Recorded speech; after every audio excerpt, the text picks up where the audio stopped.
I like the game, I really like the game, but I'm going through hell here trying to complete this quest. This mainline quest. Oh, God help me. I'm Swept92 and this is No Rest for the Wicked. And No Rest is indeed the name of the game, because after a few hours now, well, about 20 hours into the game, and I got to a point where I just can't progress really. I'm having a really hard time getting past a certain point here. I killed the third boss, I want to say, or second or third boss in this main storyline, and easy enough, no problem. I died once and then got back and defeated it.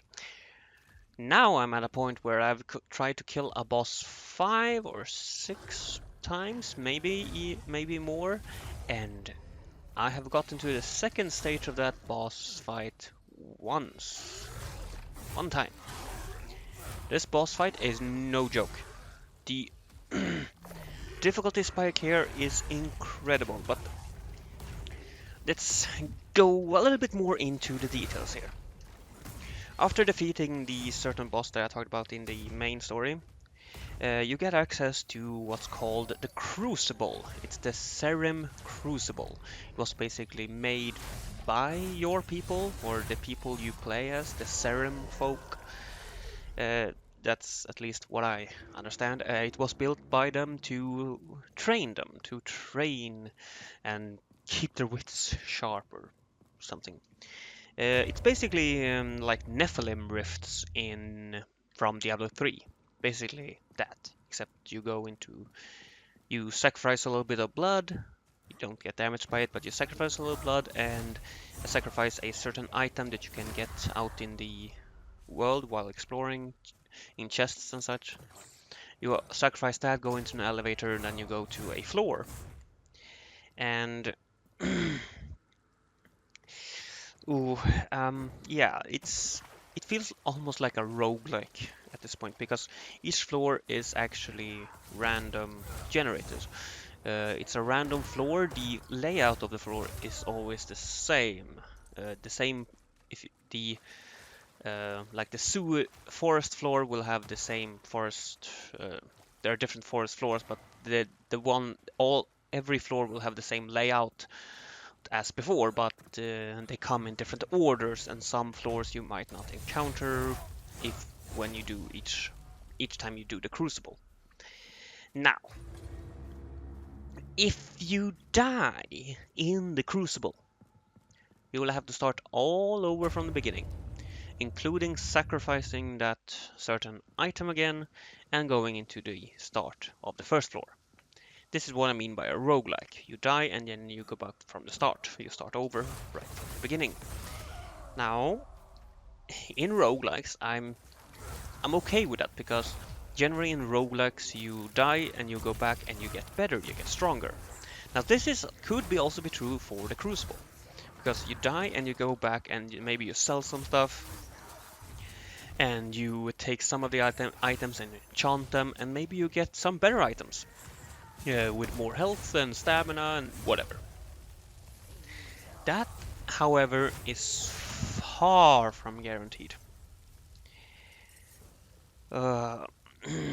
So that's what I'm having a problem with when starting over from the beginning. The heavy restart, as I would like to call it, because it's very heavy, because well, there's no guarantee you get better. Maybe you get better at the game, but there's no guarantee you get better items to survive longer. Plus, the enemies scales with your level. So I think I started doing this Crucible at level 17, level 18, somewhere around there. And I'm now at level 30. I'm max level. Level 30 is currently the max level for the game, and I'm at that level now. I haven't completed this in 12, 13 levels, because the enemy kept scaling with me. And as I continued to level up, more difficult enemies were more prominent as well. And now there's almost only these more heavy elite enemies. Not only those, there are some mages and some smaller and also some other smaller enemies. Generally there's much more heavy elite enemies with special abilities. We'll get to those soon.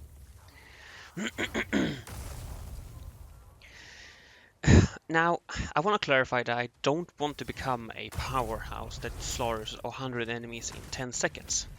But I also don't want the leveling and the gear that I get to feel useless. Because my damage is very weird. The current sword I have that since level 1 or something. Or not level 1, but I have it since very early into the game. And I've equipped swords with higher damage. But because of the 25% heat damage, I believe it's that at least, my damage on enemies is much greater. I don't know how that works because mathematically, it my sword should not my current sword should not have should not have higher damage than other swords that I have equipped. Now, my damage is decent, and I've upgraded my sword as much as I can. It's at max level, so the damage is generally not a problem, and my armor upgrades are as high as I can get them for now. I don't have the material necessary to upgrade them anymore. So yeah, I would say that my defense and offense is pretty good. It's mostly down to skill levels, but at the same time, it's so punishing to get killed. That's my issue, I guess. Yeah. Now, these elites, as I said, can be very frustrating. No, they can be incredibly frustrating. Okay, they can be fucking annoying, is what I'm saying here. They can be so annoying. I mean, the simplest elite, I would say, is the tall guy with the big mace, club, ball mace. And he's easy to predict, and you know exactly what he's gonna do when you see his animations. You just quickly roll away and attack when you can.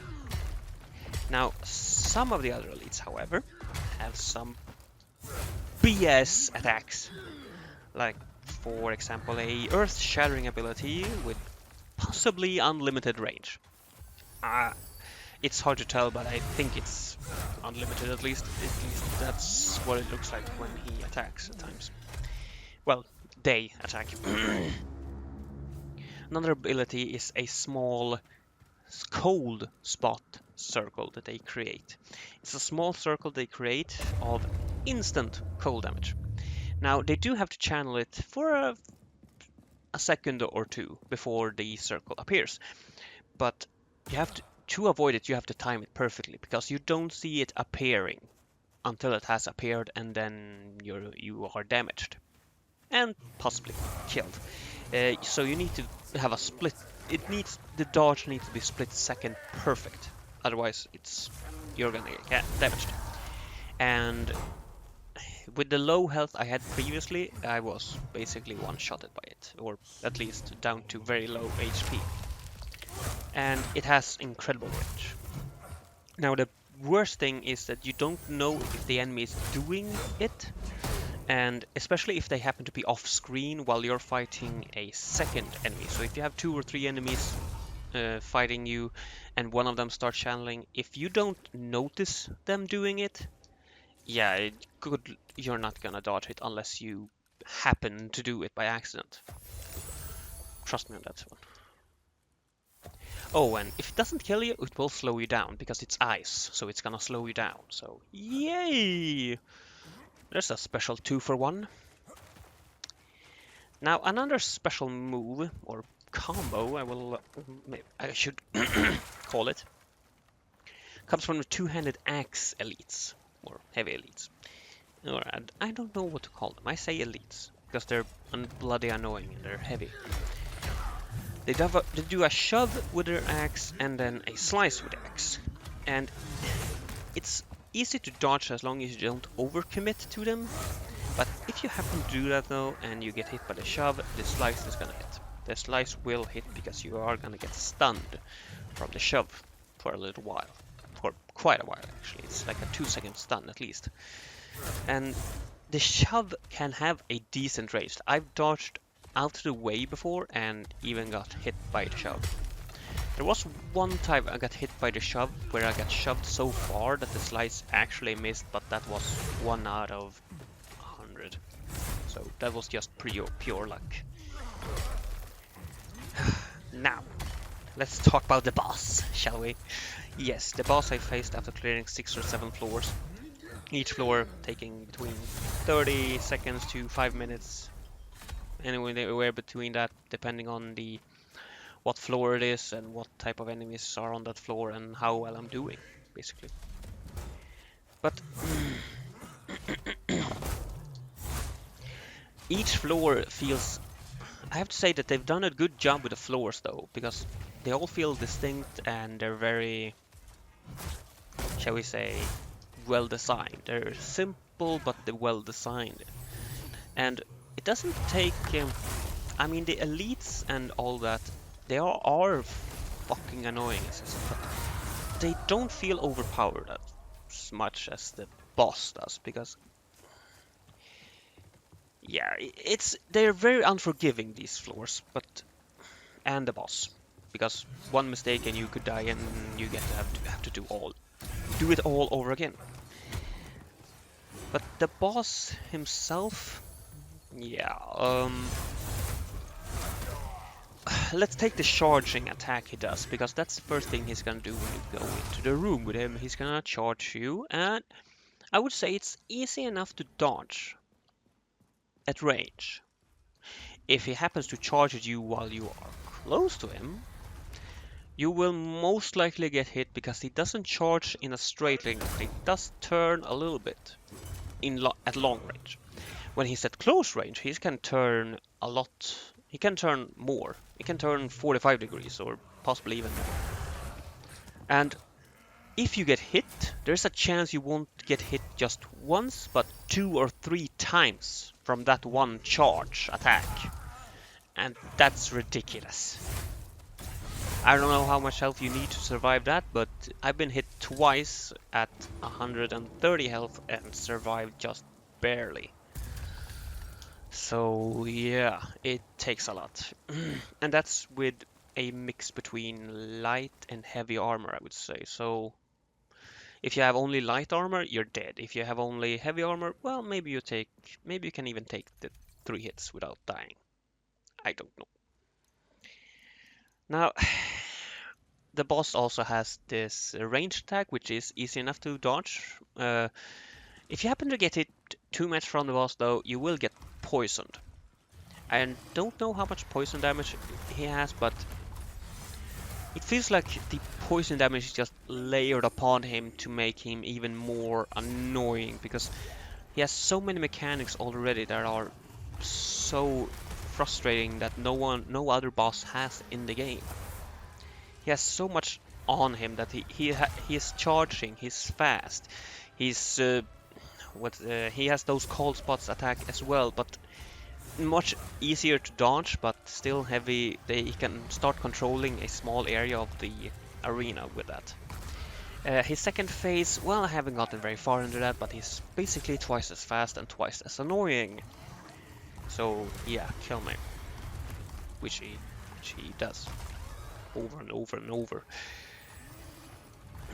Now, the Crucible is a real challenge, and this boss is a real challenge, and some of you will probably tell me, get good, scrub, or something along those lines. And yeah, to be fair, that is what I'm doing, and it is fair to tell me that in some way, but I've been getting a lot better at the game. Some enemies don't even pose a threat. Some of the elites don't pose a threat to me anymore because of how much I've learned about them.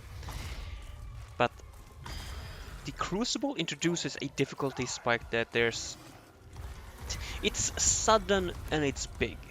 It goes from being a difficult game to a Souls-like game. At least that's what I feel when I doing the Crucible. Even you could even say that the that the Dark Souls game, or at least Elden Ring, is more forgiving, because if you die at a boss in Elden Ring, where do you get to spawn? Outside of the boss arena. You go in again and you fight the boss. You can fast travel from the boss to some place and upgrade yourself, and then go back right outside the boss and go in and fight the boss. What do you have to do here? You die, and where do you end up? Well, in a room far from the boss, which you have to fight through all the enemies again, and then go to the boss. And maybe survive. And on top of that, upgrading is not guaranteed, really, because there's no there's no materials that you can find in the Crucible. You can't find any copper or iron or wood or anything. Well, correct me if I'm wrong down in the comments. I might be wrong on that one. Also, in Elden Ring and such, upgrading and leveling does not a lot, but it does something. And in this one, I feel like I'm punished. I'm leveling up, and the enemies just get stronger. I mean, go to hell for that, seriously. Not the developers, the enemies. The enemies. I need more health. So when I level up, I spec into the health. But I also need more damage, so I want to increase the strength. I also need equip load, because I need to be able to carry heavier armor and such. I also need stamina. I also need focus. There's so much that I want to focus on here that I don't know what to do. It gets a lot, yeah. And as I said, upgrading your gear and finding better is just roll of the dice. It's a roll of the dice. Finding something and then you think, oh, this one has higher armor than the ones I have. I can enchant this, maybe get a better gear. But as with purple gear, which is the best quality, technically, you get 2 to 4 positive attributes from it. Like health regeneration, stamina regeneration, focus regeneration, more health, equip load, and the basic stuff. But you also get one negative thing, and that negative thing can be make or break the item, like removing half of your focus, losing stamina when hit, which doesn't sound so bad, but when you get hit, you're probably gonna lose all the stamina. At least I did. I don't have that much stamina in. That's mainly because my sword decreases my stamina by 23%, I wanna say. So yeah, the negative things with purple gear can be really hit or miss. For some reason, XP loss at death is very prominent for me. At least it was. Not so much, but at least that isn't an issue now when I'm max level. So, but now I'll probably never get it again. The best positive thing I've gotten, or negative thing, I guess, is the durability is halved. When they halve the durability of an item is cut in half, that's fine with me. But the boss has become this very frustrating obstacle on the way. I mean, his second phase is no joke. The quickness and all that in that is just insane. In time, I can probably kill him, but the whole Crucible thing is just... It has become boring with time, especially how many times I've tried this now. I can clear the floors all right, but then the boss, and then I face the boss and I die, and I have to do the floors all over again. After selling any loot, of course, because otherwise I will get a full inventory. And selling all the loot I want, and then enchanting the things that I think have potential, and then getting frustrated because it failed, and then, yeah, life continues on. All in all, I like No Rest for the Wicked. No Rest for the Wicked. I like the game, but this Crucible thing is just, it's just so punishing. And this is the first run or type boss. I don't know if there are other bosses in other. When you have defeated that boss, there will be other bosses. But this boss is so frustrating, and I go nuts. I'm starting to lose it.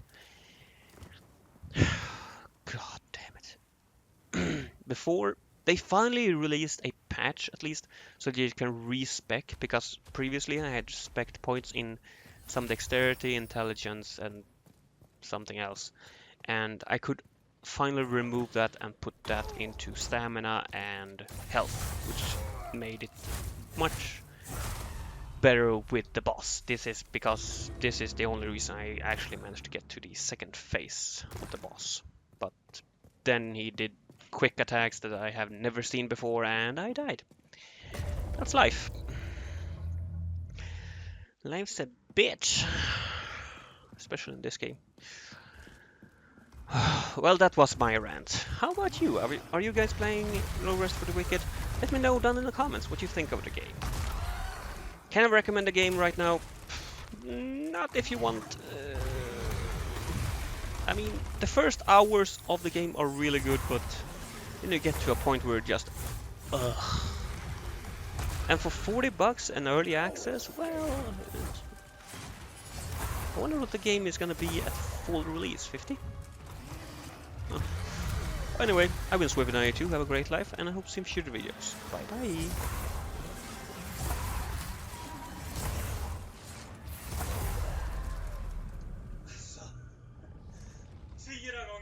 Fyra gånger!